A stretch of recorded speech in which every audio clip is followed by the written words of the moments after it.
Batam TV, Inspirasi Kepri.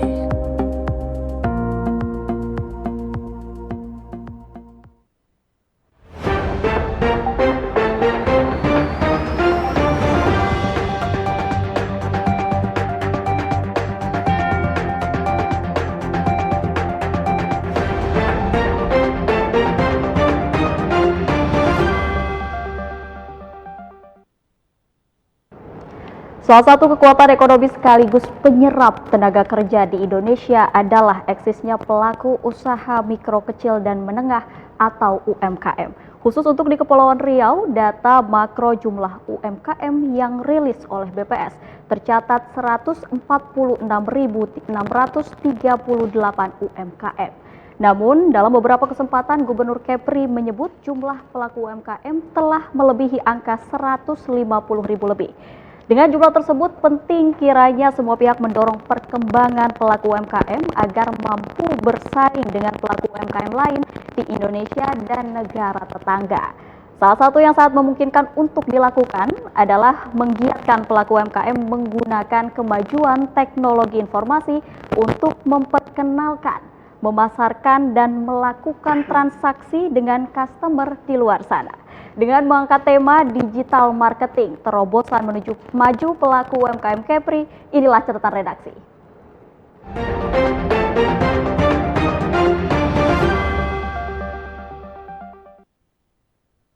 Bersama kita telah hadir narasumber. Yang pertama ada Bapak Wahyu Wahyudin SEMM selaku Ketua Komisi 2 DPRD Provinsi Kepri.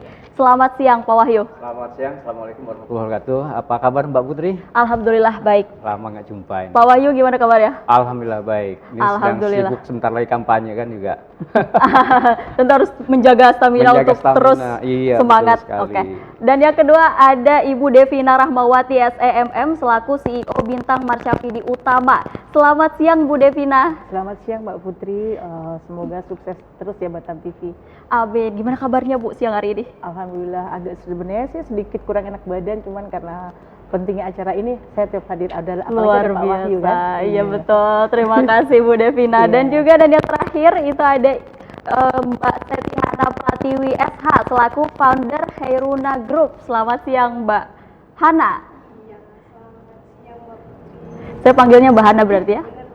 Gimana kabarnya nih Mbak? Alhamdulillah baik hari ini, sehat. Mbak Putri gimana? Alhamdulillah sehat.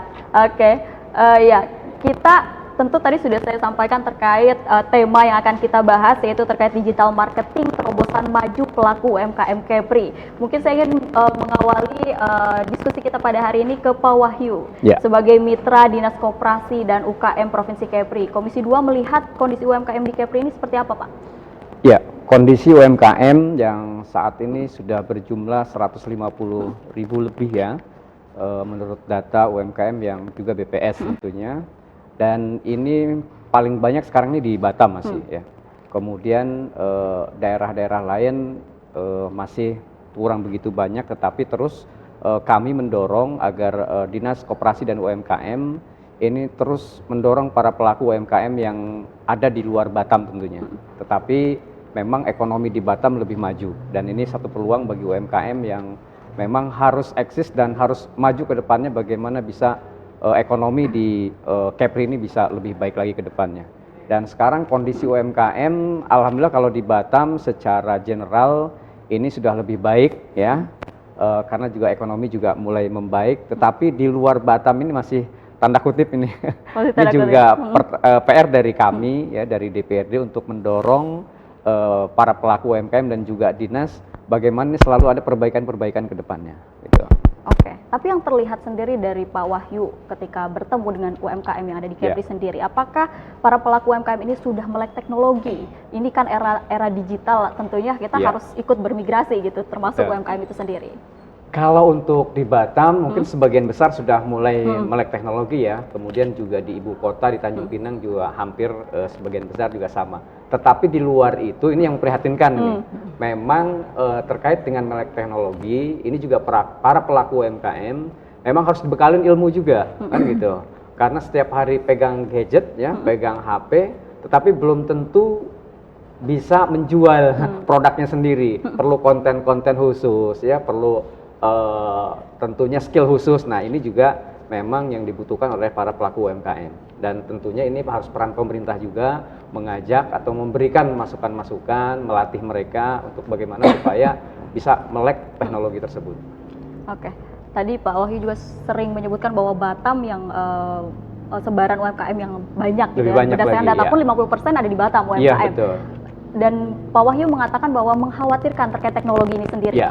Upaya apa sih yang dilakukan oleh pemerintah sendiri untuk mendorong UMKM itu melek teknologi untuk akhirnya nanti bisa lebih berkembang dari segi marketing itu sendiri, digital? Ya, pemerintah Kepri tentunya bekerja sama dengan stakeholder terkait, ya, terutama dengan dinas-dinas yang menaungi UMKM. Karena dinas yang menaungi UMKM ini banyak ya, bukan hanya dinas koperasi dan UMKM. Itu adalah leading sektornya. Tetapi di sana juga ada dinas-dinas yang lain seperti ada juga dinas tenaga kerja juga sebenarnya ada, kemudian juga dinas perdagangan dan lain-lain. Jadi pemberdayaan perempuan, ya.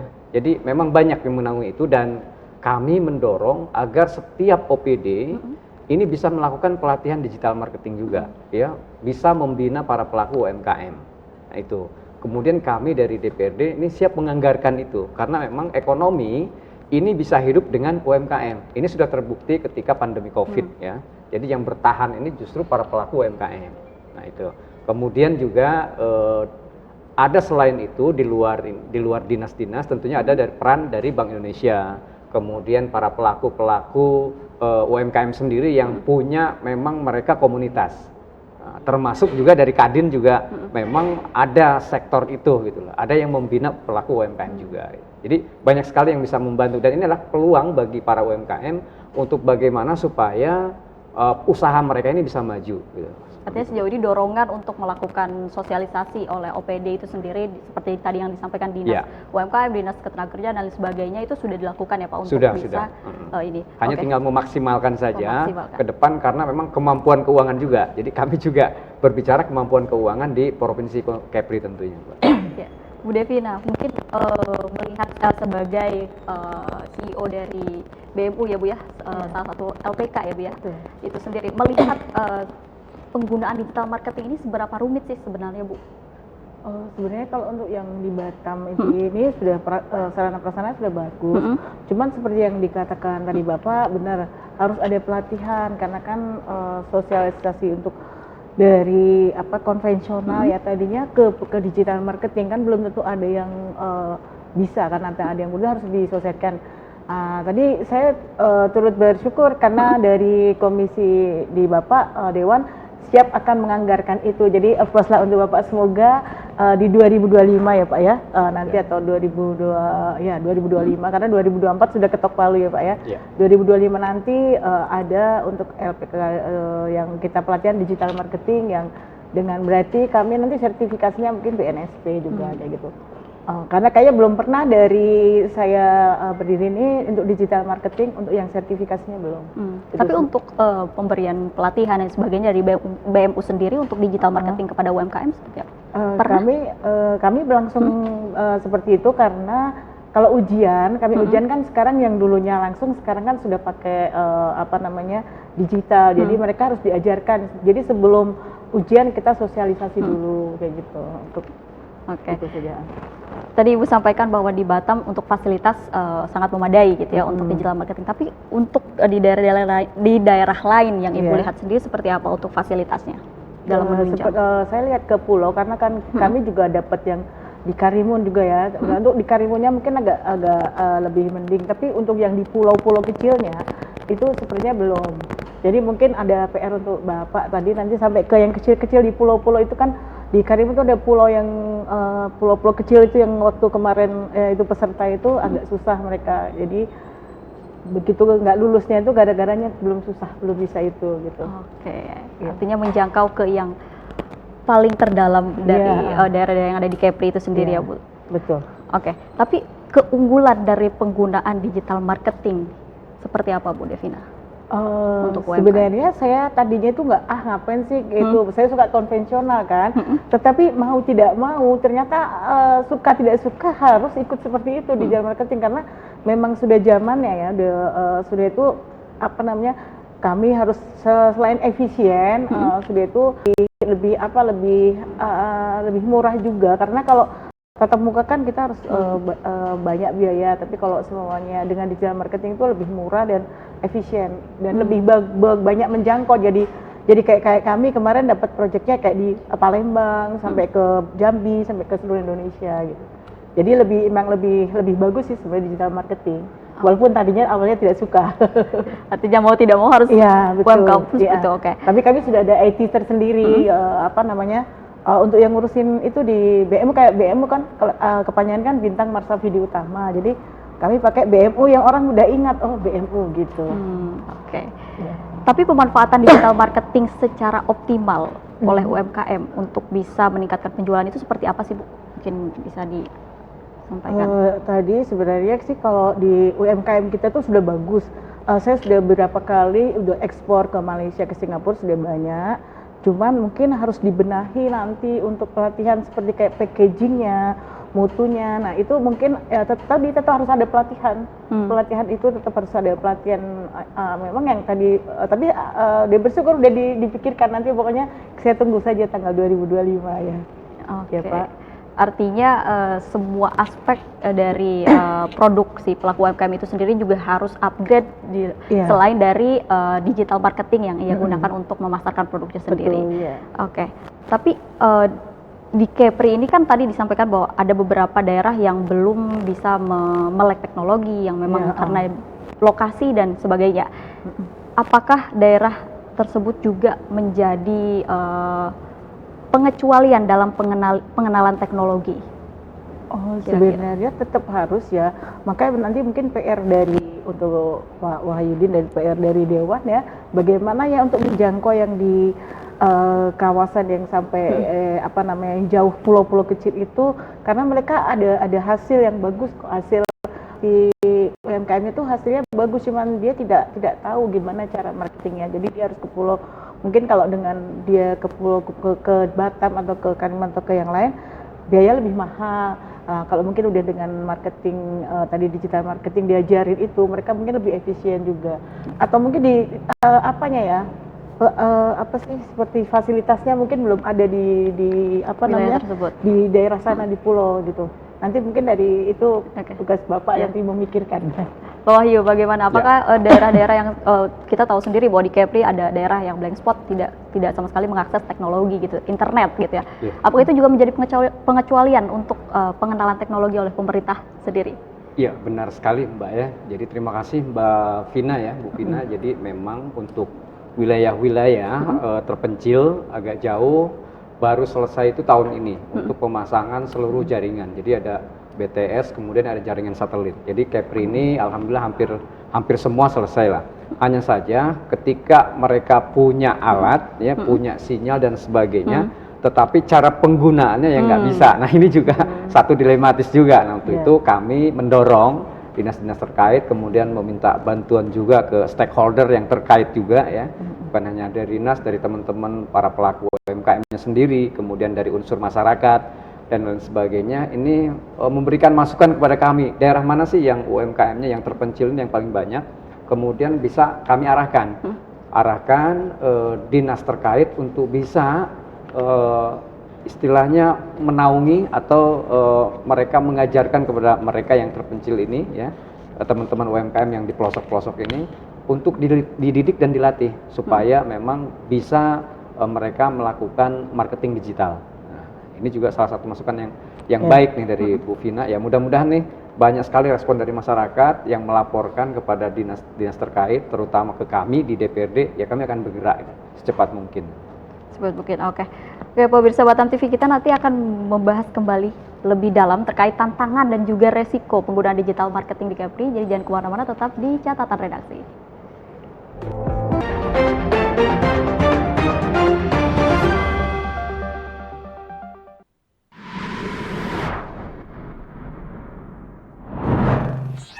Selamat datang di era transformasi digital koperasi dan UMKM. Ini adalah era ketika cerita tentang koperasi dan UMKM bukan lagi soal mengharap uluran tangan, namun lebih tentang ia menjadi harapan di masa yang penuh tantangan.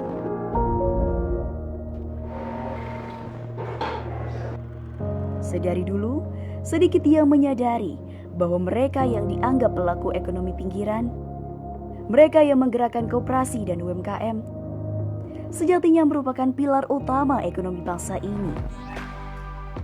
Lihat saja, mereka adalah mayoritas pelaku ekonomi tanah air dengan lebih dari 61% kontribusinya terhadap PDB negeri ini.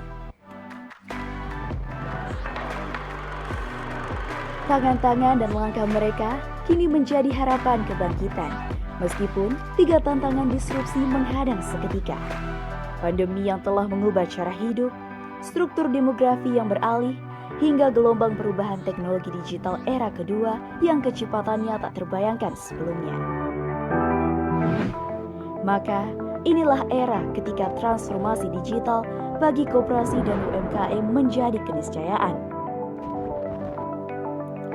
Yakinkan bahwa mereka para pejuang ekonomi rakyat tidak sendiri, sebab pemerintah mendorong jutaan UMKM onboarding ke platform digital.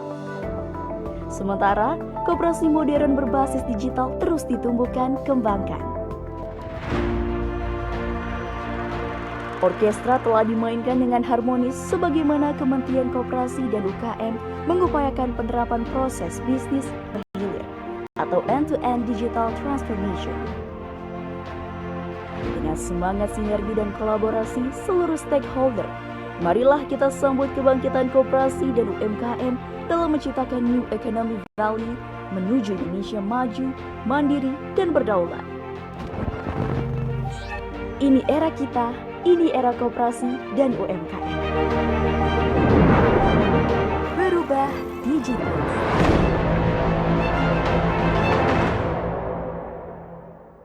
Nak buka usaha, tapi modal tak ada. Ini bang minumannya. Woi, apa masalah ni? Kusut aja muka abang aku tengok. Apa masalah ni? Masalah tu tak ada kak. Cuma saya ni terendak juga nak bikin usaha macam kakak ni. Hitung-hitung nak merubah nasib dan perekonomian saya ni lah. Tapi apalah, modal tak ada. Apa pula susah sangat? Abang manfaatkan aja lah program pinjaman subsidi marginal persen tu. Dapatlah abang buat modal usaha. Maksudnya apa tu kak? Iya, pemerintah Provinsi Kepulauan Riau bekerjasama dengan Bank Riau Capital Syariah.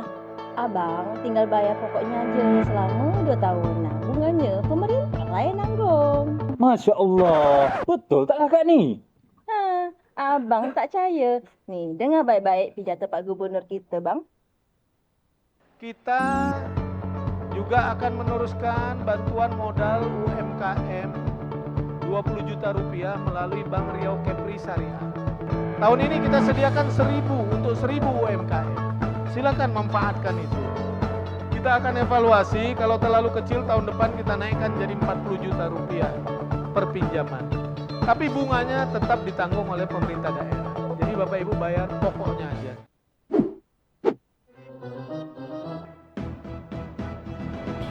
Terima kasih Bapak telah mengunjungi Bank Riau Kepri Syariah Cabang Tanjung Pinang. Mohon maaf Pak, dengan Bapak siapa Pak? Nama saya Udin. Dengan Pak Udin. Pak Udin ada yang bisa kami bantu Pak? Iya, jadi saya ni nak menanyakan tentang program Pemprov Kepri ni yang ada di Bank Riau Kepri Syariah ni Bu. Iya betul Pak, di Bank Riau Kepri Syariah ini ada program pemerintah Pemprov Kepri dengan pembiayaan hingga 20 juta rupiah, jangka waktu hingga 24 bulan dan margin 0% Pak, dan bebas biaya provisi. Untuk persyaratannya apa aja Bu?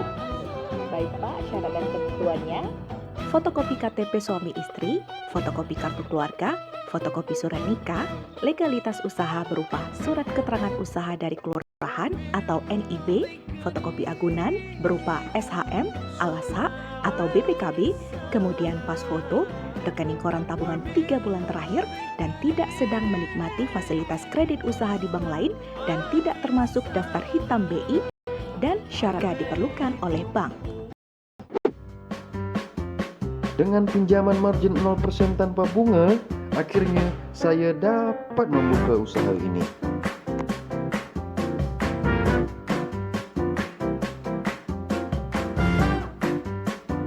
Program bermanfaat, tenor bersahabat, UMKM bermartabat. Air garam rasanya masin, manis diseduh rasanya gula. Ayo manfaatkan program subsidi bagi UMKM maju, Kepri sejahtera. Pemerintah Provinsi Kepulauan Riau bekerja sama dengan Bank Riau Kepri Syariah. Berkah untuk semua.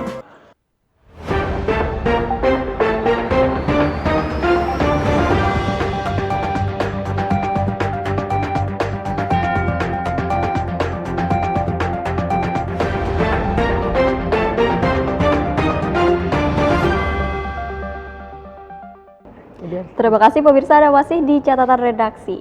Mbak Hana, ini sebagai pelaku UMKM, kendala apa sih yang selama ini dihadapi dalam penggunaan digital marketing? Kalau secara pribadi, mungkin saat ini kendalanya itu adalah mengikuti algoritma.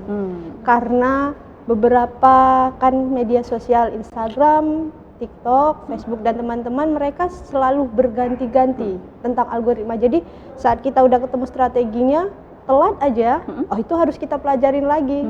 Nah jadi yang mungkin kalau saya secara pribadi mungkin mempelajari algoritma dari platform tersebut.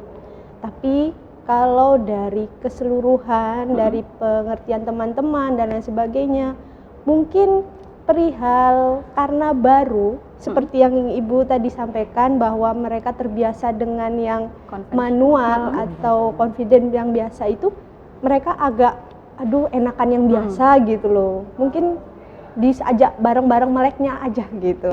Seperti itu.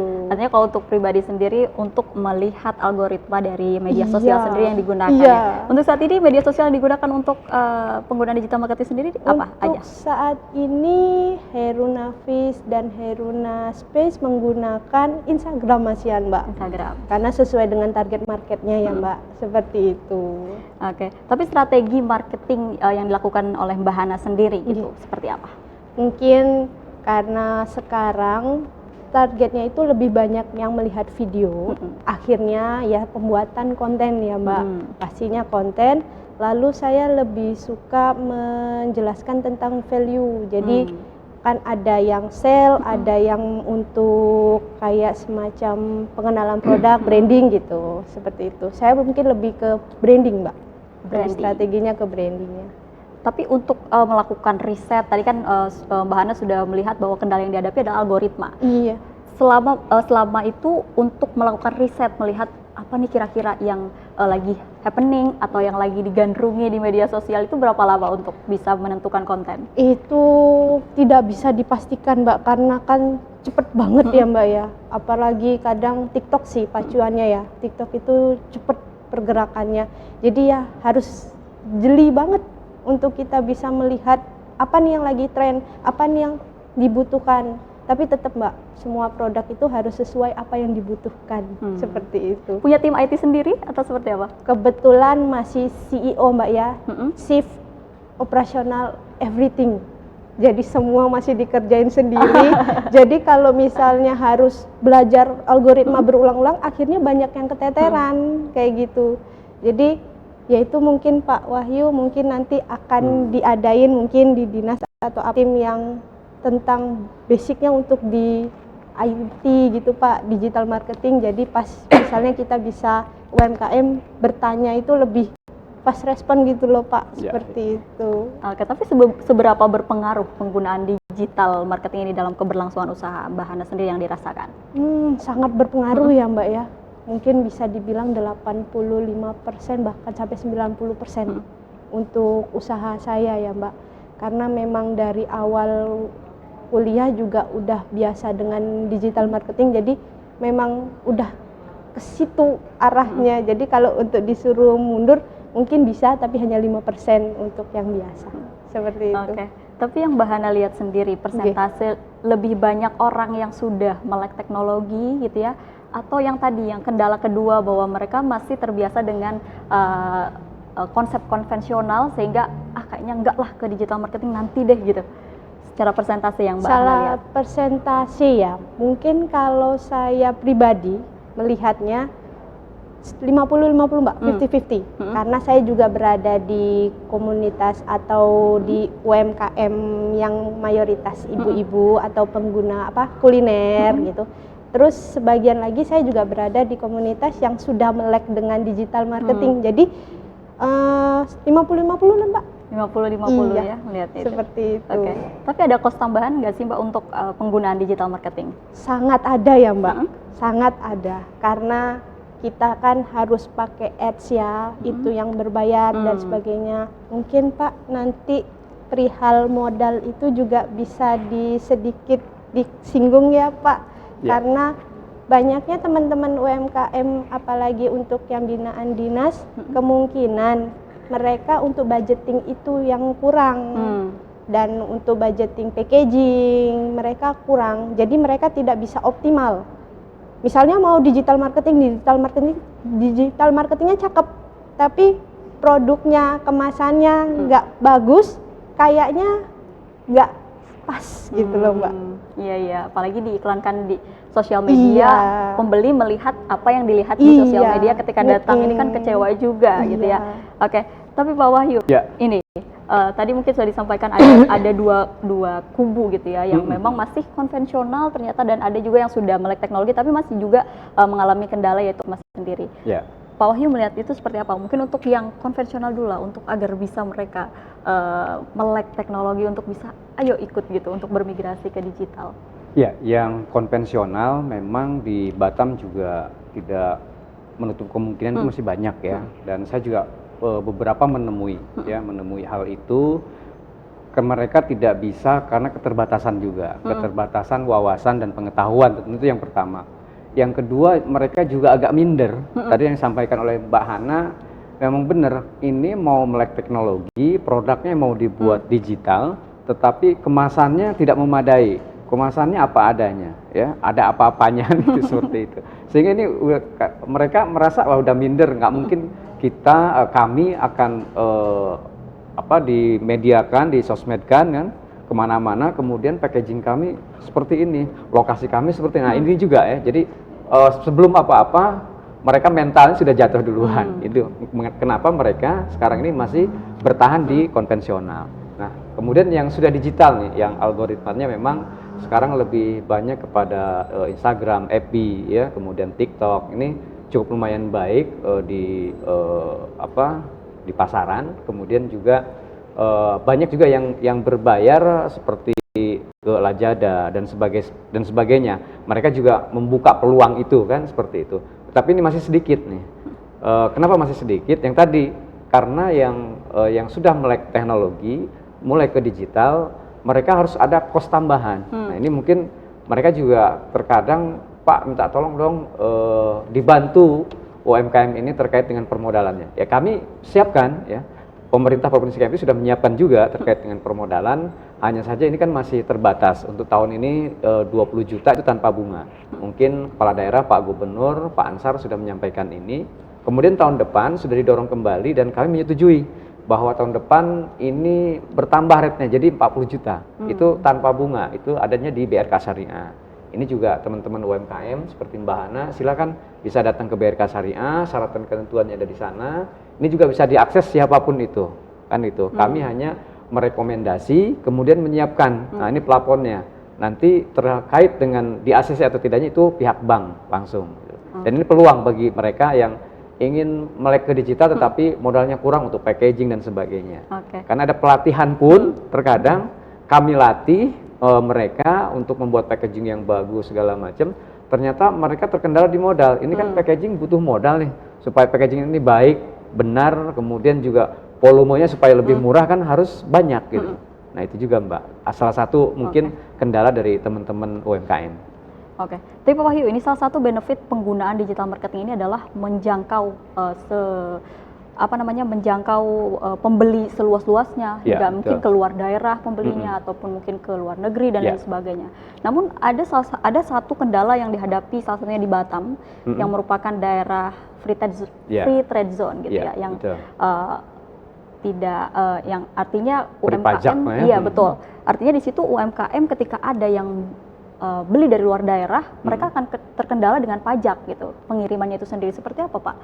Ya, sekarang sudah dibantu ya. Jadi pelaku UMKM selagi ini didaftar, ya itu ada komunitasnya, didaftarkan secara resmi, kemudian diajukan kepada pemerintah, insya Allah itu tidak kena pajak. Jadi memang didaftarkan secara resmi, ya didaftarkan secara resmi, salah satunya seperti itu, dan bekerja sama dengan salah satu pengiriman, ya. Jadi ada salah satu ekspedisi yang memang di sana dipercaya untuk para pelaku UMKM ini supaya tidak berbayar pajak. Tetapi syarat dan ketentuan juga berlaku, jangan sampai ini yang dikirim barang-barang impor kan, mengaku UMKM tapi barang-barangnya impor. Nah, ini yang dikhawatirkan oleh pemerintah. Tetapi kalau memang ini UMKM, mereka di sini membuat produk sendiri, ya, kemudian dijual keluar, insya Allah itu tanpa pajak. Kami juga sudah menelusuri ke bea cukai, ke karantina, seperti itu, Mbak. Dan itu sudah berjalan, Pak? Sudah mulai berjalan, jadi tanpa pajak ya, itu yang produksi tentunya. Tapi kalau seandainya barang impor, ya tentu itu lain lagi ya. Apakah UMKM di Kepri juga sudah bergabung ke situ, Pak, untuk bisa? Ada beberapa yang bergabung, tetapi ada juga yang belum tahu nih. Nah, ini bagi yang belum tahu ya saya informasikan ya. Jadi memang di sini ada komunitas-komunitasnya lah. Ya, ada komunitas-komunitasnya yang binaan-binaan dari Bank Indonesia, binaan dari TDA ya, Komunitas Tangan di Atas. Ini mereka sudah mulai paham dan ini sudah berjalan. Ya. Oke, mungkin sebagian pelaku UMKM ini menganggap bahwa PMK 119 ini ya Pak, menjadi hambatan dan juga tantangan untuk mengembangkan usaha mereka sendiri. Tapi mereka punya peluang untuk mengembangkan usahanya keluar. Betul. Gitu. Apakah dari Komisi 2 sendiri telah mendorong pelaku UMKM untuk ekspor? Iya. Betul sekali, kami justru mendorong untuk hal itu karena memang untuk ekspor ini ketika menjelang hari raya, nah ini luar biasa ya, permintaan untuk makanan dan lain sebagainya dari luar yang tetangga ya, Singapura, Malaysia ini cukup banyak. Jadi ini kami dorong dan itu free pajak nanti ya, asalkan memang tadi syarat dan ketentuannya memang ini dipenuhi. Dan pemerintah dalam hal ini regulasinya tidak memberatkan UMKM. Bahkan kami mendorong full ya. Kami memberikan pengawasan, kami juga silaturahmi dengan pihak-pihak yang terkait tentunya. Jadi kalau ada masalah di lapangan silakan mengadu ke kami. Ya, karena kami sebagai wakil rakyat siap turun. Apa permasalahannya? Ya kita win-win solution. Saya kira kalau UMKM tidak ada masalah sama sekali. Malah kami membantu mereka mendorong bagaimana UMKM itu go internasional ya, seperti itu. Oke, Bu Devina, tapi mungkin bagaimana cara pelaku UKM ini agar mereka tuh mampu menembus pasar ekspor?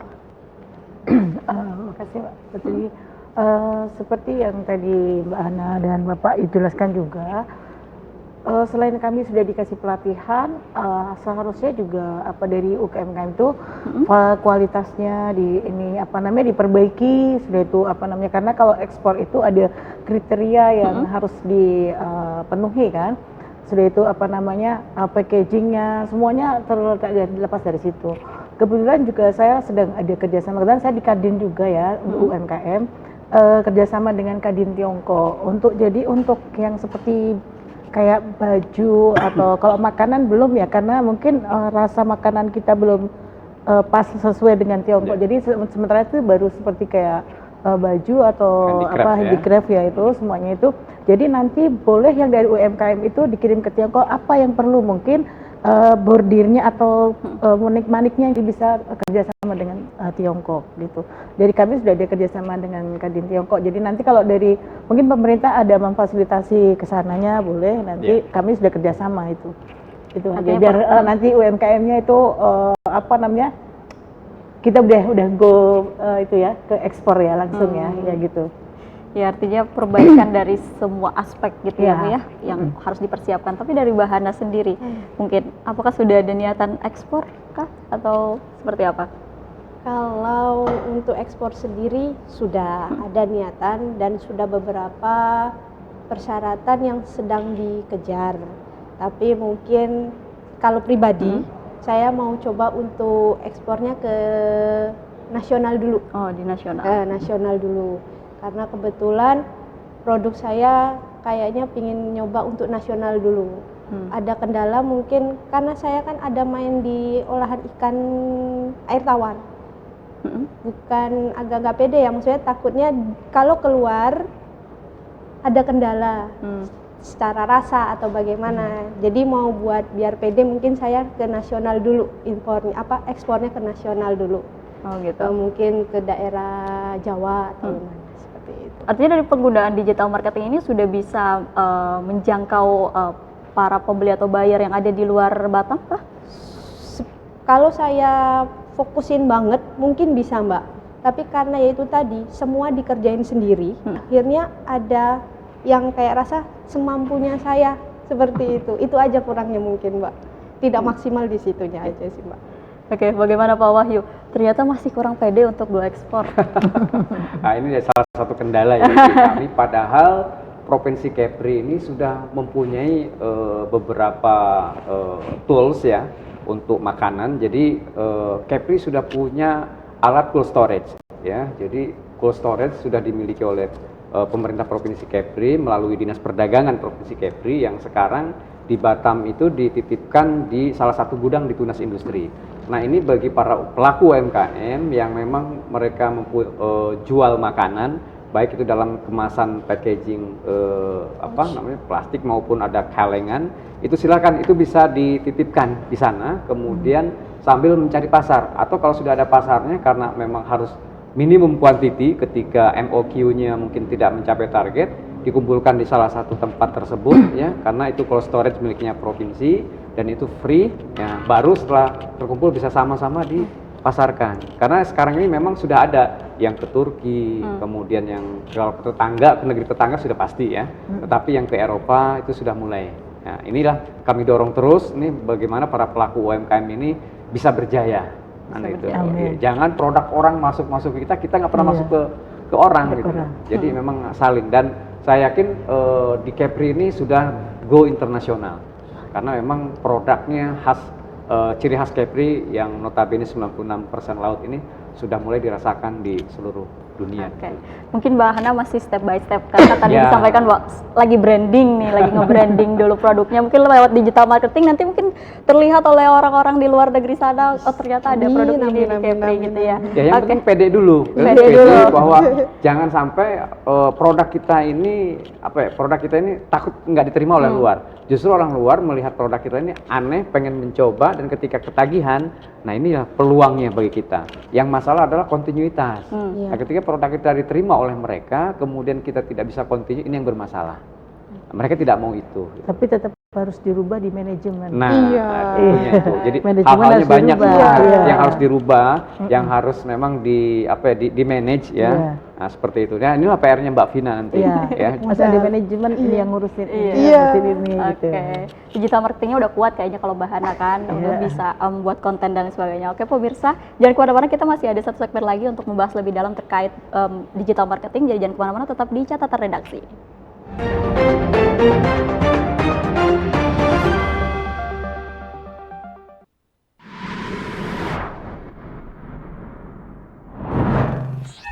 Selamat datang di era transformasi digital koperasi dan UMKM.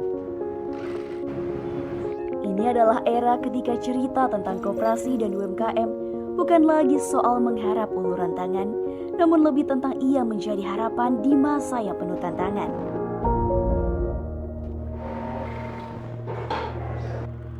Sedari dulu, sedikit ia menyadari bahwa mereka yang dianggap pelaku ekonomi pinggiran, mereka yang menggerakkan koperasi dan UMKM, sejatinya merupakan pilar utama ekonomi bangsa ini. Lihat saja, mereka adalah mayoritas pelaku ekonomi tanah air dengan lebih dari 61% kontribusinya terhadap PDB negeri ini. Tangan-tangan dan langkah mereka kini menjadi harapan kebangkitan, meskipun 3 tantangan disrupsi menghadang seketika.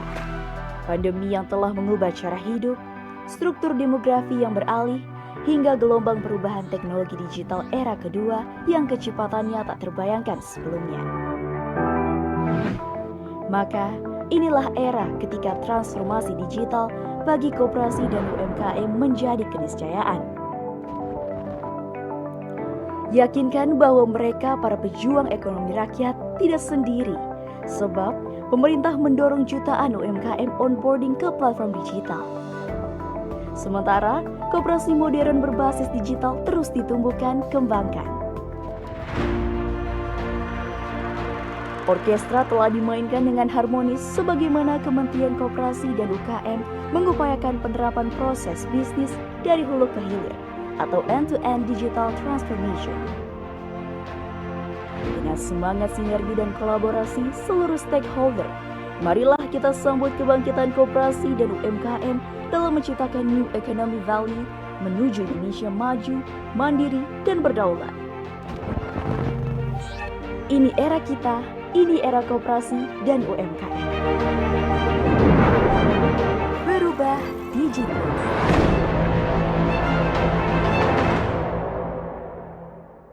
Nak buka usaha, tapi modal tak ada. Ini bang minumannya. Batam TV, inspirasi Kepri. Halo warga Kepri, kini siaran Batam TV bisa Anda download aplikasinya di Google Play Store dengan ketik JPM Stream di kolom search lalu unduh aplikasinya. Anda bisa menyaksikan program Batam TV.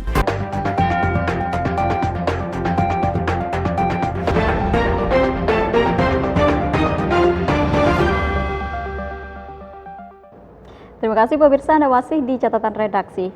Bu Devina, ketika UMKM sudah menggunakan teknologi gitu ya, udah menggunakan digital marketing gitu seperti Mbak Hana tadi, apa yang perlu dilakukan agar bisa terus kreatif ataupun mungkin terus membuat konten-konten yang bisa membangkitkan usaha mereka sendiri? Harus selalu diperbarui mungkin. Masanya ini seperti ini, mungkin kayak tadi kontennya jadi TikTok, jadi apa pokoknya selalu diperbarui dan kualitas tetap harus dijaga. Mungkin yang sekarang yang musimnya ini packagingnya seperti ini, kita harus ngikuti terus. Pokoknya kita harus ngikuti zaman yang seperti tadi. Zaman ya, artinya standby untuk melihat apa nih yang lagi happening gitu. Betul, ya Bu. Ya. Oke, Pak Wahyu. Tapi Pak Wahyu, apakah dalam APBD ini kemarin kan sudah diketok ya? Iya. Apakah dalam APBD 2024 ada anggaran penguatan untuk UMKM sendiri?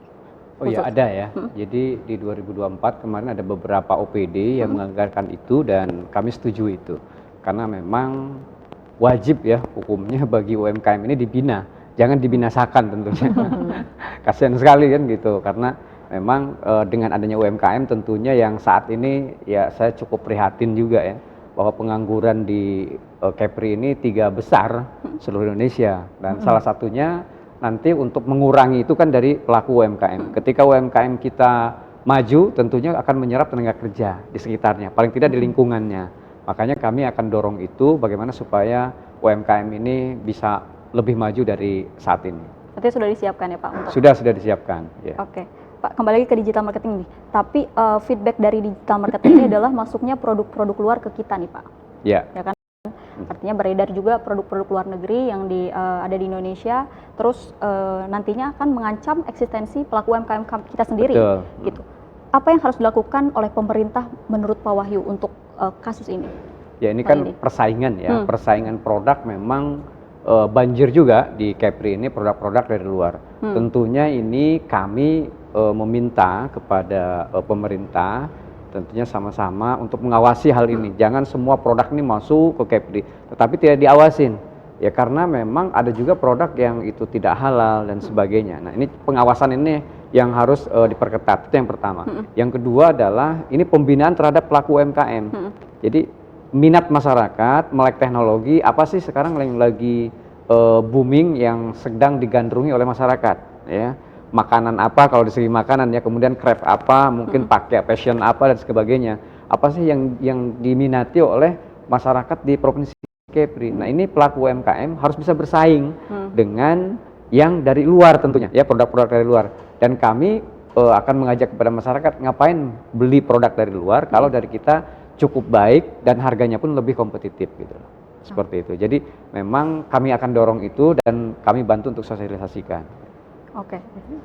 Dari boleh silakan. Jadi kalau yang selama ini ya Bapak emang sudah ada pelatihan yang dari mungkin dana dari Dewan ke dinas, tetapi pelatihan itu ya cuma pelatihan itu aja, seperti membuat kue itu. Maksud saya tolong dibuatkan kalau yang membuat pelatihan yang benar-benar kompeten bukannya saya mau promosi seperti punya kami BMU, jadi nanti ada tersertifikasi, jadi menjual nanti dia dikasih pelatihan yang habis ini bisa dijual ke sana kemana. Bukan gitu. seremoni ya gitu. Iya, bukan maksudnya ini promosi, tapi karena saya lihat oh ya ada pelatihan ini, ya cuman bikin kue itu aja udah selesai. Di mana-mana mungkin ibu-ibu bisa kayak gitu, tapi kan yang bagaimana bikin ini yang bisa menjual, yang seperti apa, nah itu mohon Bapak nanti. Jadi kalau menunjuk itu tolong dipikirkan.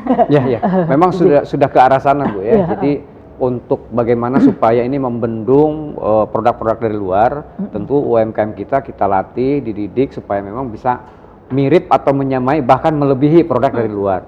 Memang beberapa sudah dilakukan dan memang ini anggarannya juga cukup lumayan besar sehingga kami step by step lah pelan-pelan. Ya, tahun ini juga di 2023 ada pelatihan 30 orang itu dari mulai membuat, kemudian menganalisa, kemudian membranding, packaging sampai dia bisa ekspor. Itu pelatihannya 12 bulan setahun itu. Dan alhamdulillah 30 orang ini jadi. Jadi inilah yang dilakukan pemerintah, tapi tidak bisa semua 150.000 tak bisa. Mungkin per tahun 30, kemudian itu dari APBN ya, kemudian dari APBD 30, ya dari provinsi, dari Kota Batam mungkin 30 ya, dari tempat yang lain sehingga bisa satu tahun ini bisa ratusan orang untuk bagaimana supaya produknya bisa go ekspor, kemudian juga produknya lebih baik lagi seperti yang ada di depan ini. Juga ini produknya sudah luar biasa sebenarnya, seyogianya ini sudah layak untuk bisa diekspor ya. Hanya tinggal di luar ini mau nggak itu order ini speknya apa gitu loh, seperti itu. Oke, Pak Hana. Tadi apa yang disampaikan oleh Pak Wahyu bahwa memang ada persaingan di situ ketika ada produk luar masuk ke sini.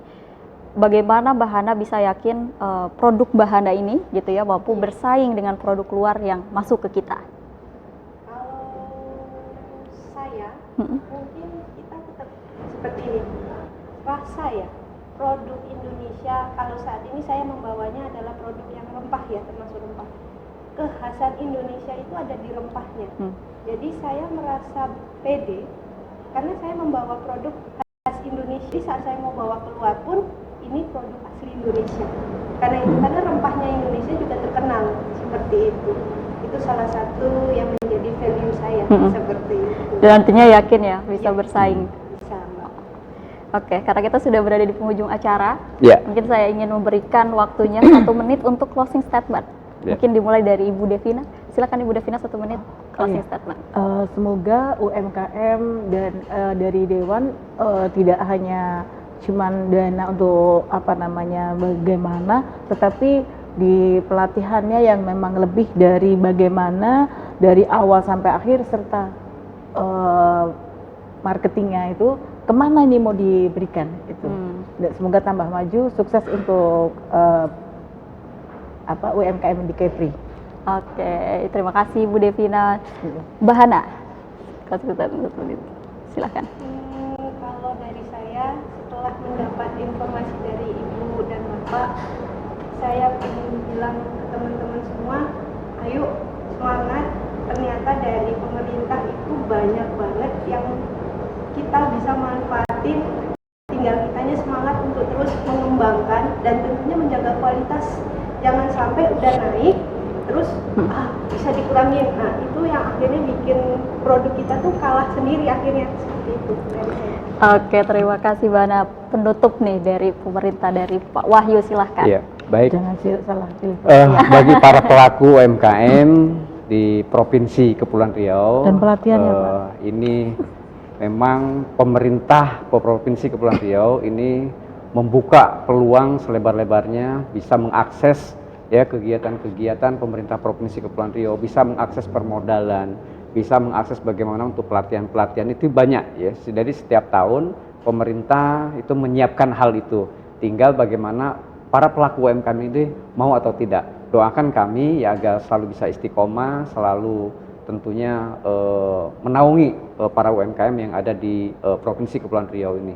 Dan saya yakin ke depan ya UMKM di provinsi ini insya Allah akan lebih maju dan bisa tentunya bersaing dengan UMKM yang dari luar negeri. Ya, tetap semangat pokoknya. Oke, terima kasih Pak Wahyu, Mbak Hana dan Ya, Bu Devina sama-sama. berkenan hadir di catatan redaksi memberikan informasi yang sangat bermanfaat sekali untuk UMKM Provinsi Kepri. Nah pemirsa, saya Putri Abini, sampai jumpa di catatan redaksi selanjutnya.